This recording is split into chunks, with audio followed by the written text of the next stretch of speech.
اچھے اور برے دوست کا آدمی کی طبیعت اور اس کی تربیت اور اس کی شخصیت پر بڑا گہرا اثر ہوتا ہے۔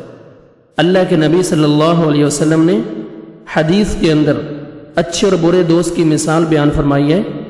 ابی موسیٰ رضی اللہ تعالیٰ عنہ سے مروی ہے، وہ رسول اللہ صلی اللہ علیہ وسلم سے روایت کرتے ہیں، اللہ کے نبی صلی اللہ علیہ وسلم نے فرمایا انما مثل الجلیس الصالح والجلیس السوء انما مثل الجلیس الصالح والجلیس السوء كحامل المسك ونافخ الكير۔ اچھے اور برے ساتھی کی مثال کستوری اٹھانے والے اور بھٹی میں پھونکنے والے کی طرح۔ فحامل المسك اما ان يحذيك واما ان تبتع منه واما ان تجد منه ريحا طيبا۔ جو کستوری اٹھانے والا ہے یا تو تجھے وہ دے دے گا خوشبو، یا اس سے تو خرید لے گا، یا اس سے تو اچھی خوشبو پائے گا۔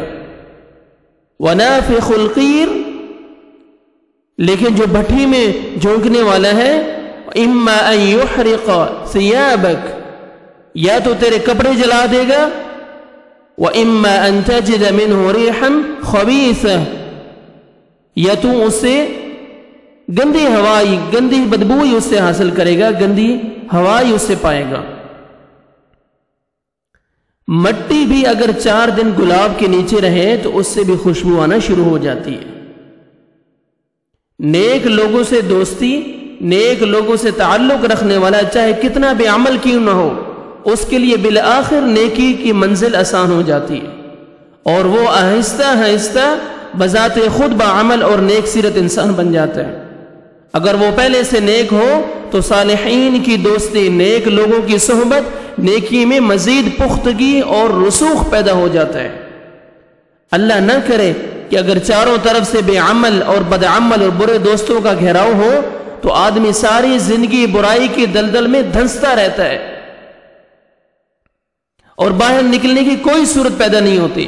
بالآخر ایسا شخص ساری زندگی ہدایت سے محروم رہتا ہے اور عذاب الہی، اللہ کی غضب سے، اللہ کی ناراضگی کی پکڑ میں آ جاتا ہے، اللہ کے عذاب کی پکڑ میں آ جاتا ہے۔ آج ہی سے غور فرمائیں، آپ کا دوست نمازی ہے یا بے نماز ہے، حلال کھاتا ہے یا حرام کھاتا ہے، شیطان کا دوست ہے یا رحمان کا فرما بردار ہے، دنیا کا حریص ہے یا آخرت کا فکر مند ہے۔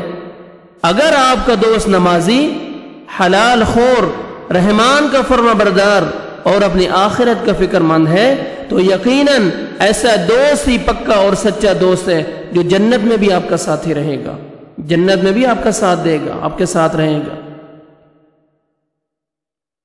اس کے برعکس بصورت دیگر بدعمل دوست حقیقت میں بدترین دشمن سے بھی زیادہ نقصان دہ ہے، کیونکہ بدترین دشمن تو موقع ملنے پر کبھی کبھار نقصان کرتا ہے، جبکہ پہلو میں ساتھ رہنے والا بدعمل دوست ہمیشہ دینی اور اخروی زندگی کا نقصان کرتا ہے۔